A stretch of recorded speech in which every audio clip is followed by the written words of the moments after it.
Without religious values Ashraful মখলুকাত এই মানুষগুলো এক একটা পশুর চেয়েও নিকৃষ্ট হতে পারে।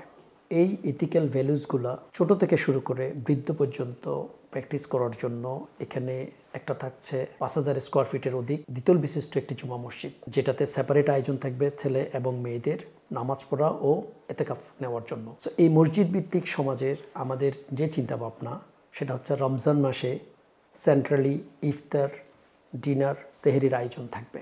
বাচ্চারা তাদের আলিশান ফ্ল্যাটের বাদ দিয়ে মসজিদের ফ্লোরে ঘুমাবে, লাইন ধরে খাবার নিবে এবং তার থেকে ছোট বড় বয়স্ক বৃদ্ধ সবার সাথে একসাথে থেকে আদর্শিক মানুষ হিসাবে বড় হবে। এই মসজিদটা যেহেতু হায়াত সাকিনা কন্ডোমিনিয়ামে, যার কারণে অধিবাসীরা সবাই মসজিদে নামাজ পড়ার জন্য যাবে 5 ওয়াক্ত। এটাতে প্রত্যেকের সাথে ইন্টারেক্টিভ একটা লাইফ তৈরি হবে। কোনো কারণে আপনি যখন অসুস্থ থাকবেন, বাসায় একা থাকবেন, তখন আপনার প্রতিবেশী এসে আপনার খোঁজখবর নেবে। জীবনের শেষ সময়ে এসে শুধুমাত্র নাতি নাতনি কিংবা ছেলে মেয়েদের উপর নির্ভরশীল না হয়ে সমবয়সী সমমনা অনেকগুলো মানুষের সাথে প্রশান্তিময় জীবন উপভোগ করার জন্য হায়াত সাকিনা কন্ডোমিনিয়ামের এই আয়োজন।